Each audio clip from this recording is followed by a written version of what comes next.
চরম বিভক্তি দেখা দিয়েছে ফ্যাসিবাদ বিরোধী ঐক্যবদ্ধ তারুণ্যের শক্তিতে। প্রায় সব ইস্যুতেই তাদের মধ্যে ঐক্যের বদলে অনৈক্য বাড়ছে, অবনতি হচ্ছে ব্যক্তিগত ও দলীয় সম্পর্ক। এমনকি অন্তর্বর্তী সরকারের সঙ্গেও টানাপোড়েন আছে গণবিপ্লবে নেতৃত্ব দেয়া দুঃসাহসী তরুণদের। কিন্তু সফল গণ অভ্যুত্থানের কয়েক মাস না যেতেই কেন এত বিভক্তি? কেন দিন দিন বদলে যাচ্ছে তারুণ্য নির্ভর বাংলাদেশের সামগ্রিক পরিস্থিতি? অংশীজনদের পাশাপাশি রাজনীতি বিশ্লেষকদের সঙ্গে কথা বলে বিস্তারিত জানাচ্ছেন মাজহারুল ইসলাম। এক সময়ের চরম পরাক্রমশালী স্বৈরাচার শেখ হাসিনার পতন নিশ্চিতে জীবনের মায়া ছেড়ে রাজপথে নেমে এসেছিল লাখ লাখ মানুষ। দুর্বার দুর্বিনীত ইতিহাসের দুঃসাহসিক সেই আন্দোলনে ঐক্যবদ্ধভাবে নেতৃত্ব দেয় বাংলাদেশের তরুণ প্রজন্ম। কিন্তু কদিন না যেতেই শুরু হয় ছন্দপতন। বিভক্তি দেখা দেয় ফ্যাসিবাদ বিরোধী তারুণ্যের শক্তিতে। কখনো নির্বাচন, কখনো সংস্কার, আবার রাষ্ট্রপতি অপসারণের মতো স্পর্শকাতর ইস্যুতে। সম্প্রতি ফ্যাসিবাদ বিরোধী তরুণদের বিভক্তির বিষয়টি জোরালোভাবে সামনে আসে শাহবাগে জাতীয় সঙ্গীত গাইতে বাধা দেওয়াকে কেন্দ্র করে। এই ইস্যুতে সামাজিক যোগাযোগ মাধ্যমে একে অপরের বিরুদ্ধে নানান অভিযোগ আনেন। আগুনে ঘি ঢালার মতো অবস্থা হয় যখন ৭১ সমালোচনায় সরব হন সরকারের দুই ছাত্র উপদেষ্টা যাদেরকে আমরা বসিয়েছি। আমরা আশা করেছিলাম তারা এই বিপ্লবের পক্ষ নিয়ে কথা বলবে, কিন্তু তারাই বিভাজন তৈরি করেছে। জুলাই বিপ্লবে যারা আন্দোলনের নীতি নির্ধারণ করেছে এবং মাঠ পর্যায়ে সমন্বয় করেছে, তাদেরকে আবার তারা হুমকি দিচ্ছে, তাদেরকে আবার বিভিন্নভাবে ট্যাগিং করছে। তারা একই মতের হতো তাহলে তো রাজনৈতিক দল একটাই হতো। দুই জায়গায় দুই মতের মানুষ দুইটাই পলিটিক্যাল পার্টি করছে, সুতরাং তাদের মত পার্থক্য রয়েছে। সেই মত পার্থক্যটা অনলাইনে দেখা গিয়েছে। সবশেষ ঢাকা বিশ্ববিদ্যালয়ের ছাত্রদল নেতা শাহরিয়ার আলম সাম্য হত্যার ঘটনাকে কেন্দ্র করে বাকযুদ্ধে জড়ায় ছাত্রদল এবং শিবিরের নেতাকর্মীরা। এক পর্যায়ে তিক্ততায় রূপ নেয় তারুণ্যের বিভক্তি। আমাদের ১০০-র অধিক নেতাকর্মী যারা এই গণ অভ্যুত্থানে যারা শহীদ হয়েছে, তার বিপরীতে আমরা একটি ঐক্যমতের ভিত্তিতে আমরা সকল সিদ্ধান্ত নিতে চেয়েছিলাম, কিন্তু এটি সম্ভব হয়নি। শুধুমাত্র গণ অভ্যুত্থানে যারা নেতৃত্ব দিয়েছে তাদের একক সিদ্ধান্ত এবং তারা গণ অভ্যুত্থানের মালিকানাকে তার একক ইজারাদার সম্পত্তি হিসাবে মনে করাতে আসলে কোনো কিছু সম্ভব হচ্ছে না। ছাত্রদল প্রতিটি ক্যাম্পাসে তারা সে আগের ধারায় রাজনীতি করতে চায়। আমরা দেখতে পেয়েছি কুয়েটের মধ্যে সাধারণ শিক্ষার্থীদেরকে রক্তাক্ত করার ইতিহাস। আমরা ছাত্রলীগকে দেখতে পেয়েছি চালিয়ে দেওয়া, যে কোনো কিছু হলে কাউকে শিবির নামে চালিয়ে দাও, আর এখন আমরা দেখতে পাচ্ছি দায় দিয়ে দাও শিবিরের উপর। বিশ্লেষকরা মনে করেন মূলত সফল বিপ্লবের পর তরুণরা অনেকটাই জনতার চেয়ে ক্ষমতামুখী হয়ে ওঠেন, সাধারণ জীবন ছেড়ে ছুটেন অর্থবিত্তের দিকে। এছাড়া গণ আন্দোলনের একক ক্রেডিট নিয়েও শুরু হয় মতপার্থক্য। বিপরীতমুখী রাজনৈতিক মতাদর্শ অনুসরণ করাও বিভক্তির অন্যতম বড় কারণ। এই যে ভিন্ন আদর্শের লোকগুলো একটা লক্ষ্যকে সামনে নিয়ে ঐক্যবদ্ধ হয়েছিল, কিন্তু পরবর্তীতে তারা এই লক্ষ্যটি অর্জিত হয়ে যাওয়ার পর তারা নিজেদের আদর্শিক অবস্থানে নিজেদেরকে যখন আবার ঐক্যবদ্ধ করেছে, তখন স্বাভাবিকভাবেই তাদের মধ্যে এই বিরোধ এটি তৈরি হচ্ছে। প্রশ্ন হচ্ছে, তারুণ্যের যে শক্তির উপর নির্ভর করে নতুন বাংলাদেশের স্বপ্ন দেখছে মানুষ, তাদের বিভক্তি কি জটিল করবে না সেই পরিস্থিতি, কিংবা সহায়তা করবে না ফ্যাসিবাদের উত্থানে? এই ঐক্যবদ্ধ অবস্থা থেকে যে বিভেদের রাজনীতির যে ক্রমপ্রসার হচ্ছে, তাতে তারা একটা সুযোগ নেওয়ার চেষ্টা করবে। তবে সেই সুযোগ নেওয়ার চেষ্টা করলেও আমি ব্যক্তিগতভাবে মনে করি না যে নিকট ভবিষ্যতে নিজেদেরকে তারা সংগঠিত করতে পারবে। তবে দেশের পক্ষে তরুণরা ঐক্যবদ্ধ থাকবে এমন প্রত্যাশার কথাও জানান এই বিশ্লেষক। ছাত্রনেতারা বলছেন, রাজনৈতিক কারণে নিজেদের মধ্যে বিভক্তি আর মতপার্থক্য থাকলেও ব্যাহত হবে না রক্তের বিনিময়ে অর্জিত বিপ্লবের সুফল। মাজহারুল ইসলাম, নিউজ 24, ঢাকা। ইসলাম বিদ্বেষ ও সাম্প্রদায়িকতার বিরোধিতা করে জাতীয় নাগরিক পার্টি এনসিপি। ধর্মীয় উগ্রতা বা চরমপন্থাকেও সমর্থন করে না।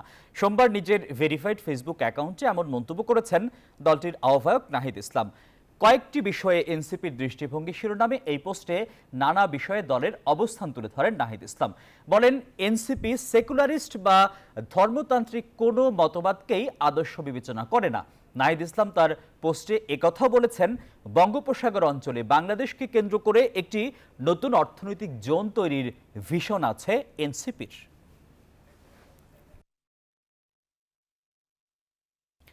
নির্বাচন বিলম্ব করে সরকার দেশকে অনিশ্চয়তার দিকে ঠেলে দিচ্ছে, এমন অভিযোগ করেছেন বিএনপি নেতারা। রাজধানীতে আলাদা দুটি অনুষ্ঠানে দলটির নেতারা বলেন, এই সরকারের মানবিক করিডোর দেওয়ার কোনো এখতিয়ার নেই। আওয়ামী লীগের সঙ্গে বিএনপির আপোষ করার কোনো সুযোগ নেই বলেও স্পষ্ট জানান তারা। নির্বাচন বানচালের ষড়যন্ত্র প্রতিহত ও তারেক রহমানের দেশে ফেরার প্রতিবন্ধকতা দূরীকরণে জাতীয় প্রেসক্লাবে আলোচনা সভার আয়োজন করে 12 দলীয় জোট। বক্তারা বলেন, দেশকে পরিকল্পিতভাবে অস্থিতিশীল করে নির্বাচন পিছিয়ে দেওয়ার ষড়যন্ত্র করছে অন্তর্বর্তী সরকার।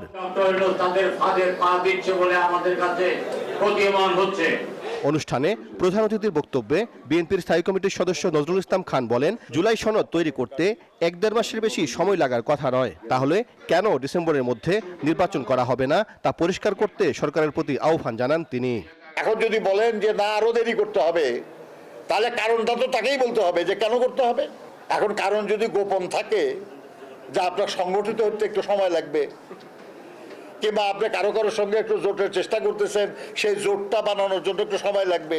তিনি বলেন, বিএনপি আওয়ামী লীগকে পুনর্বাসন করতে চায় বলে যারা অপপ্রচার করছে তাদের উদ্দেশ্য ভালো নয়। আমরা বেঁচে থাকতে আওয়ামী লীগের সঙ্গে আপোষ কেউ করবে? আরে আমরা তো নাই, অন্য কেউ করতে গেলে তাকে পর্যন্ত আমরা বাধা দেব। এদিকে রাজধানীতে নাগরিক প্ল্যাটফর্ম বাংলাদেশ আয়োজিত সেমিনারে বিএনপির স্থায়ী কমিটির সদস্য আমির খসরু মাহমুদ চৌধুরী অভিযোগ করেন, মানবিক করিডোরের নামে দেশকে বিপদের দিকে ঠেলে দিচ্ছে অন্তর্বর্তী সরকার। মিয়ানমারে আপনি মানবিক করিডোর করবেন, ভেরি সেন্সিটিভ ইস্যু। তো বাংলাদেশের সিকিউরিটির প্রশ্ন, জিও স্ট্র্যাটেজিক ডিসিশন। বাংলাদেশের কি আমি কি ফ্রন্টলাইন স্টেট হতে যাচ্ছি নাকি এখানে? এবং এইখানে কোনো কনসালটেশন হয়নি। অন্যদিকে জাতীয় প্রেসক্লাবে এক আলোচনা সভায় বিএনপি নেতা জয়নাল আবদিন ফারুক বলেন, বাংলাদেশকে নিয়ে চলছে গভীর চক্রান্ত। পাশে চীন, রাশিয়া, ভারত, মিয়ানমার সাথে আছে। এখানে আপনি দিবেন মানবিক কারণে করিডোর, তাহলে এই যে 17-18 লক্ষ রোহিঙ্গা আছে তারা আর যাওয়ার সুযোগ তো থাকবে। সংকট উত্তরণে অবিলম্বে নির্বাচনের রোডম্যাপ ঘোষণা করতে সরকারের প্রতি আহ্বান জানান তিনি। সাইফুল ইসলাম, নিউজ 24, ঢাকা। বিএনপি নেতা ইশরাক হোসেনকে মেয়র হিসেবে শপথের দাবিতে নগর ভবন ব্লকেট ও বিক্ষোভ করেছে তার সমর্থকরা। সোমবার গোলাপ শাহ মাজার ও নগর ভবনের সামনের রাস্তা অবরোধ করে কর্মসূচি শুরু করেন তারা। বলেন, যে পর্যন্ত দাবি আদায় না হবে ততদিন আন্দোলন চালিয়ে যাবেন তারা। সকাল 10টার পর থেকে নগর ভবনের সামনে জড়ো হতে শুরু করেন ইশরাকপন্থীরা। স্লোগানে স্লোগানে মুখরিত হয় নগর ভবনের সামনের এলাকা। ঢাকাবাসী ব্যানারে এই কর্মসূচি পালন করেন তারা। এ সময় স্থানীয় সরকার, পল্লী উন্নয়ন ও সমবায় উপদেষ্টা আসিফ মাহমুদ সজীব ভুঁইয়ার পদত্যাগ দাবি করেও স্লোগান দেন আন্দোলনকারীরা। ডক্টর ইউনূস অত্যন্ত ভদ্র এবং সুনামধন্য লোক, সে যদি এই ব্যবস্থাটা দ্রুত নেয় তাহলে আমাদের মনে হয় যে এটা খুব দ্রুত তার শপথ গ্রহণের ব্যবস্থাটা করা হবে। আজকেই আমরা চাই জনাব ইঞ্জিনিয়ার ইশরাক হোসেনকে শপথ বাক্য পাঠ করিয়ে মেয়র পদে বসানো হোক। বিক্ষোভকারীদের অভিযোগ, সরকার ইচ্ছে করে ইশরাক হোসেনকে শপথ করতে দিচ্ছে না। 15 বছর সংগ্রাম লড়াই করেছি, আয়নাঘর দেখেছি, রিমান্ড, জেল, 18 বছর আমার নামে সাজা হয়েছে। এত কিছু পরও আমরা কিন্তু রাজপথেই ছিলাম, রাজপথে আছি। এই প্রয়োজনে আমরা এই ঢাকাকে অচল করে দিব। ইশরাক ইতিমধ্যে সাধারণ মানুষের জন্য, নগরবাসীর জন্য যে দৃষ্টান্ত স্থাপন করেছেন, পরীক্ষিত একজন সৈনিক হিসাবে তার বিকল্প কেউ নাই এই মুহূর্তে। এ সময় তালাবদ্ধ নগর ভবনের প্রধান ফটকে ট্রাকে মঞ্চ বানিয়ে প্রতিবাদী গানের মাধ্যমে বিক্ষোভকারীদের চাঙ্গা করে তোলেন শিল্পীরা।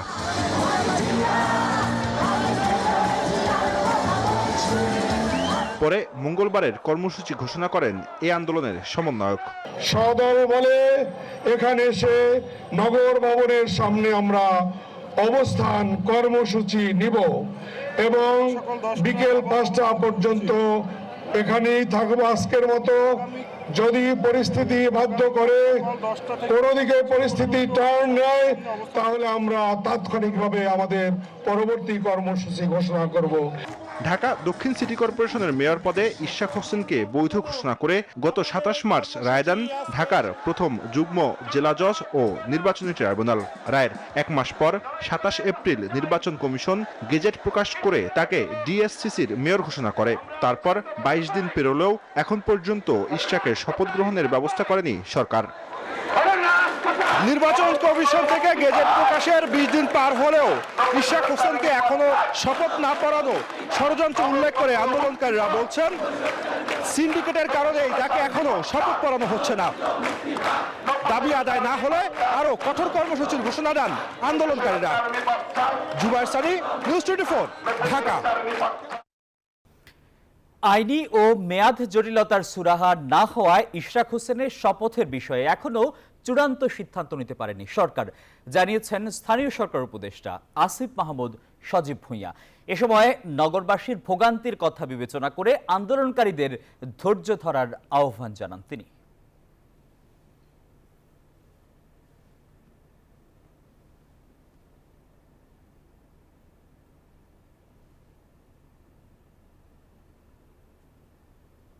এখানে অনেকগুলো আইনি জটিলতা আছে, সেগুলো আমরা আইন মন্ত্রণালয়ের থেকে জানতে চেয়েছি যে কি ধরনের আইনি জটিলতা আছে কিংবা আছে কিনা, এবং এর বাইরেও মেয়াদ সংক্রান্ত জটিলতা আছে। এর বাইরে আবার আমরা একটা লিগ্যাল নোটিশ পেয়েছি এবং আমাদেরকে বিবাদী করে রিটও করা হয়েছে যাতে শপথ গ্রহণ করতে না দেওয়া হয়। আমরা যতদূর জানি সেটা বিচারাধীন আছে। তো এই সকল ধরনের জটিলতা নিরসন না করে আমরা কোনো সিদ্ধান্তে আসলে যেতে পারছি না। বিএনপি নেতা ইশরাক হোসেন বলেছেন, মেয়র হওয়া কিছু না, অন্তর্বর্তী সরকারের কতিপয় ব্যক্তির অন্তরে ক্ষমতার লোভ ও এটি চিরস্থায়ী করার কুৎসিত সত্যটা বের করে আনাটাই ছিল মুখ্য উদ্দেশ্য। সোমবার দুপুরে ফেসবুক পোস্টে তিনি এসব কথা লেখেন। তিনি লিখেছেন, অনেক সমালোচনা মাথা পেতে নিয়েছি, কারণ একটাই, এদের চেহারা উন্মোচন করতে হবে গণতন্ত্রের স্বার্থে, জনগণের ভোটার অধিকারের স্বার্থে। সর্বশক্তি দিয়ে এরা ঢাকায় বিএনপির মেয়র আটকানোর চেষ্টার মধ্য দিয়ে আগামী জাতীয় নির্বাচনে কী ভূমিকা পালন করবে তা পরিষ্কার বুঝিয়ে দিল বলেও সেই পোস্টে জানান তিনি।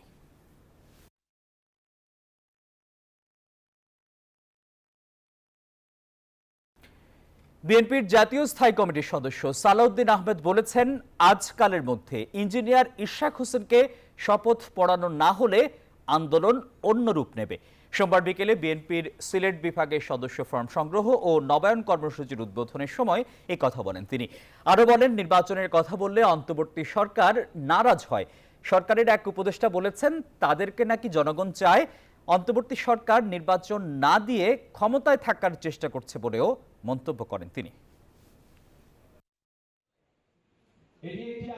এই সরকারকে সহযোগিতা করার জন্য আমরা প্রতিশ্রুতিবদ্ধ, কিন্তু তার মানে এই না যে আমরা দাসখত দিয়েছি আপনাকে, যা করবেন তাই সমর্থন করার জন্য। আজকে কালকের মধ্যে ঢাকা দক্ষিণ সিটি কর্পোরেশনের মেয়র হিসাবে আদালত ঘোষিত জনাব ইঞ্জিনিয়ার ইশরাক হোসেনকে শপথ গ্রহণ করানোর ব্যবস্থা করুন। অন্যথায় ঢাকার এই আন্দোলনকে কেন্দ্র করে হয়তো আরো বৃহত্তর আন্দোলন করতে। হত্যা চেষ্টা মামলায় কারাগারে পাঠানো হলো পর্দার হাসিনা ওরফে নুসরাত ফারিয়াকে। গ্রেপ্তার ইস্যুতে ভিন্ন ভিন্ন মত দিয়েছেন সরকারের দুই উপদেষ্টা। সংস্কৃতি বিষয়ক উপদেষ্টা মোস্তফা সরোয়ার ফারুকী তার ফেসবুক পোস্টে এই ঘটনাকে বিব্রতকর বলেছেন। তদন্তের আগে ঢালাও গ্রেপ্তার সমর্থনযোগ্য নয় বলেও মন্তব্য তার। তবে ভিন্ন মত দিয়েছেন স্বরাষ্ট্র উপদেষ্টা, জানান সুনির্দিষ্ট মামলা থাকায় গ্রেপ্তার করা হয়েছে, আর সংস্কৃতি উপদেষ্টা যা বলেছেন সেটা তার নিজস্ব বক্তব্য। বৈষম্য বিরোধী আন্দোলনে হত্যা চেষ্টা মামলায় রোববার বিমানবন্দর থেকে গ্রেফতার করা হয় অভিনেত্রী নুসরাত ফারিয়াকে। এ নিয়ে সামাজিক যোগাযোগ মাধ্যমে পক্ষে বিপক্ষে চলে নানা আলোচনা সমালোচনা। সেই আলোচনায় এবার যুক্ত হলেন সংস্কৃতি বিষয়ক মন্ত্রণালয়ের উপদেষ্টা মোস্তফা সরোয়ার ফারুকী। ফারুকী তার পোস্টে লিখেছেন, তিনি এই ইন্ডাস্ট্রিরই মানুষ ছিলেন, 2 দিন পর সেখানেই ফিরে যাবেন। নুসরাত ফারিয়ার গ্রেফতার বিব্রতকর একটা ঘটনা হয়ে থাকলো তাদের জন্য। ফারুকী বলেন, সরকারের কাজ জুলাইয়ের প্রকৃত অপরাধীদের বিচার করা। ঢালাও মামলার ক্ষেত্রে সরকারের পরিষ্কার অবস্থান, প্রাথমিক তদন্তে সংশ্লিষ্টতা না থাকলে কাউকে গ্রেফতার করা হবে না এবং সেই নীতিই অনুসরণ করা হচ্ছিল। সংস্কৃতি উপদেষ্টা লিখেন, আওয়ামী লীগের সাবেক রাষ্ট্রপতি আব্দুল হামিদের বিদেশ গমনকে কেন্দ্র করে ক্ষোভের পর ওভার নার্ভাসনেস থেকেই হয়তোবা এইসব ঘটনা ঘটে থাকতে পারে। কয়দিন আগে ব্যারিস্টার আন্দালিব পার্থের স্ত্রীর সঙ্গেও এরকম একটা ঘটনা ঘটেছে। এইসব ঘটনা কোনোভাবেই সমর্থনযোগ্য না। এদিকে সচিবালয়ে আইন শৃঙ্খলা সংক্রান্ত বৈঠক শেষে স্বরাষ্ট্র উপদেষ্টা জাহাঙ্গীর আলম চৌধুরী বলেন, সুনির্দিষ্ট মামলা থাকায় অভিনেত্রী নুসরাত ফারিয়াকে গ্রেফতার করা হয়েছে। সংস্কৃতি উপদেষ্টা যা বলেছেন এটা একান্তই তার নিজের মত। ওনার এগেইনস্টে তো আমরা ইনভেস্টিগেশন তো শেষ হয় নাই, এখন তার নামে যদি কেস থাকে আপনি কি করবেন? আপনি তো আবার যদি ছেড়ে দিলে আবার আপনি কিন্তু বোন বলবেন স্যার আপনি ছেড়ে দিচ্ছেন। আমি তো উনি যে কি করছে এটা আমি জানি না, ওইটা যার যার ব্যক্তিগত মত প্রকাশের স্বাধীনতা তো সবাই আছে। বিচারে নির্দোষ প্রমাণিত হলে তাকে ছেড়ে দেয়া হবে বলেও জানান স্বরাষ্ট্র উপদেষ্টা। কোনো একটা নিরীহ লোক যেন কোনো অবস্থায় শাস্তি। অভিনেত্রী নুসরাত ফারিয়ার গ্রেপ্তারের ঘটনা হাসিনা স্টাইলে মনোযোগ ডাইভার্সন, এমন মন্তব্য জাতীয় নাগরিক পার্টির দক্ষিণাঞ্চলের মুখ্য সংগঠক হাসনাত আব্দুল্লাহর। সোমবার দুপুরে হাসনাত আব্দুল্লাহ তার ভেরিফাইড ফেসবুক পোস্টে এমন মন্তব্য করেছেন। পোস্টে হাসনাত লেখেন, সরাসরি হত্যাকাণ্ডে জড়িত খুনিকে দেশ থেকে নিরাপদে বেরিয়ে যাওয়ার সুযোগ দেওয়া হয়, শিরিন শারমিনকে রাষ্ট্রীয় তত্ত্বাবধানে বাসায় গিয়ে পাসপোর্ট করে দেওয়া হয়। এখন নুসরাত ফারিয়াকে হত্যা মামলায় গ্রেপ্তার করে বোঝাতে চাওয়া হচ্ছে যে বিচার করা হচ্ছে। পাচার হওয়া ও দেশে অবৈধভাবে গড়ে তোলা প্রায় 1,30,000 কোটি টাকার সম্পদ জব্দ করেছে অন্তর্বর্তী সরকার। অর্থ ফিরিয়ে আনার বিষয়ে উপদেষ্টা পরিষদের বৈঠক শেষে এ তথ্য জানান প্রেস সচিব। জানান, লুটের টাকা দরিদ্র জনগোষ্ঠীর জন্য ব্যবহার করতে ফান্ড গঠন করা হবে। বাংলাদেশ ব্যাংকের গভর্নর বলেছেন, ব্যাংকের পাচার করা অর্থ দুর্বল ব্যাংকে এবং বাকি পাচারের টাকা দরিদ্র ও জনকল্যাণে খরচ করবে সরকার। অ্যাটাচমেন্ট আমরা যেটা বললাম 1,30,758.7 ও 7 কোটি টাকা এবং মিলিয়ন ডলার, আর বিদেশে হচ্ছে 164, এটা হচ্ছে অ্যাটাচমেন্ট। আর পরে আমি যে ফিগারটা দিলাম ফ্রিজিং অস্থাবর সম্পত্তি, সেটা হচ্ছে 42,614.27 কোটি টাকা, আর মিলিয়ন ডলারের সেটা হচ্ছে 20.78, এটা হচ্ছে বিদেশে। সীমান্তের পর এবার বাংলাদেশের সাথে বাণিজ্যিক প্রতিশোধে নামল ভারত। সবশেষ স্থলপথে বাংলাদেশ থেকে তৈরি পোশাক সহ বিভিন্ন পণ্যের আমদানির উপর ভারতের বিধিনিষেধ তারই অংশ। তবে প্রতিবেশী রাষ্ট্রের এ ধরনের সিদ্ধান্ত বাংলাদেশের সক্ষমতা বাড়াবে বলে মত ব্যবসায়ীদের। আর সমস্যার সমাধানে দুই দেশের কূটনৈতিক আলোচনার প্রয়োজন দেখছেন অর্থনীতিবিদরা। ভারতের সঙ্গে বাণিজ্যে বাংলাদেশের জন্য স্থলপথই সবচেয়ে সুবিধাজনক। গত অর্থ বছরে বাংলাদেশ থেকে ভারতে মোট রপ্তানির 81% স্থলবন্দর দিয়ে। কিন্তু হঠাৎ স্থলপথে বাংলাদেশ থেকে তৈরি পোশাক সহ বিভিন্ন পণ্যের আমদানির ওপর ভারতের বিধিনিষেধ। ফলাফল, নেতিবাচক প্রভাব দেশের স্থলবন্দরগুলোতে। সোমবার দেশের প্রধান স্থলবন্দরগুলোতে রপ্তানির অপেক্ষায় থাকা পণ্যবাহী যানবাহনগুলো প্রবেশ করতে পারেনি ভারতে। এর মধ্যে যশোরের বেনাপোলে 36 ট্রাক তৈরি পোশাক ও লালমনিরহাটের বুড়িমারিতে 20 ট্রাক খাদ্যপণ্য আটকা পড়েছে। এই সমস্ত পণ্য যদি সমুদ্রপথে রপ্তানি হয় তাহলে খরচ অনেক। আমরা কর্মজীবী লিভার এর শ্রমিক রয়েছে, এদের আমাদের খুব কষ্টকর হয়ে যাচ্ছে। দুই দেশের বাণিজ্য অনুপাতে বড় পার্থক্য। 2023-24 অর্থ বছরে ভারতে বাংলাদেশের রপ্তানির পরিমাণ মাত্র $157 কোটি, বিপরীতে ভারত থেকে আমদানির পরিমাণ $900 কোটি।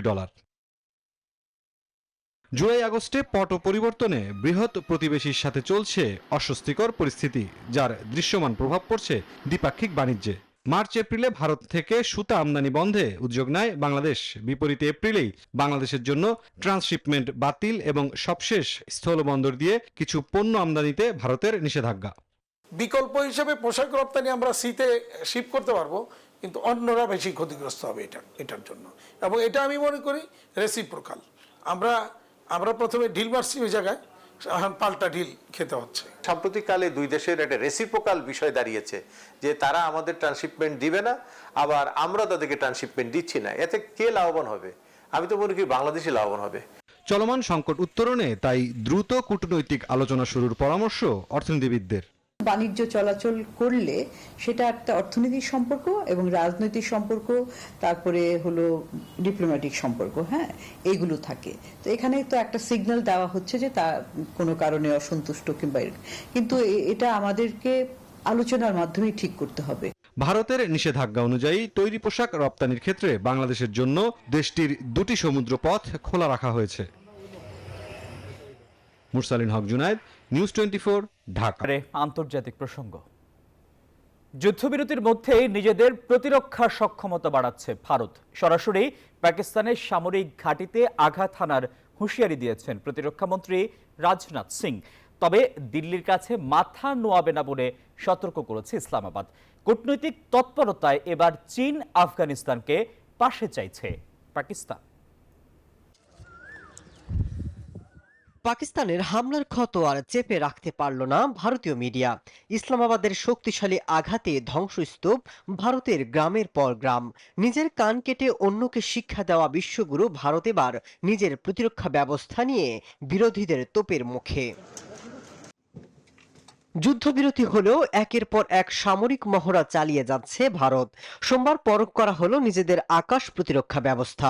পাকিস্তানকে শিক্ষা দিতে নেওয়া হচ্ছে বড় প্রস্তুতি, বাড়ানো হচ্ছে প্রতিরক্ষা ব্যয়। রাজনাথ সিং এর হুঙ্কার, পাকিস্তান নতুন করে সংঘাত শুরু করলে সামরিক এবং সরকারি স্থাপনায় হামলা চালাবে ভারত। इसका पता इसी बात से चलता है कि हमने उनके न्यूक्लियर ब्लैकमेल की भी परवाह नहीं की है। এদিকে সিন্ধুর পানি নিয়ে ভারত ছলচাতুরি করলে বড় ধরনের সংঘাতের হুঁশিয়ারি দিয়েছে ইসলামাবাদ। আইএসপি এর প্রধান জানিয়েছেন, কোনোভাবেই ভারতের আধিপত্য মেনে নেবে না Islamabad. Intimidate our civilians and spread fear, all through Operation Banyanum Marsus. এদিকে পাকিস্তানের দাবি, ভারত শত চেষ্টা করেও আফগানিস্তানকে কাছে টানতে পারেনি, বরং বিরোধ ভুলে আবারও ভারতের বিরুদ্ধে একজোট হচ্ছে পাকিস্তান, চীন এবং আফগানিস্তান। পাকিস্তানের পররাষ্ট্রমন্ত্রী ইসহাক দার 3 দিনের সফরে চীন যাচ্ছেন, যেখানে ত্রিপক্ষীয় বৈঠক অনুষ্ঠিত হওয়ার কথাও রয়েছে। মাসুদ রানা, নিউজ 24। আর এই ছিল নিউজ 24 সংবাদে এতক্ষণ আমাদের সঙ্গে থাকায় সবাইকে ধন্যবাদ।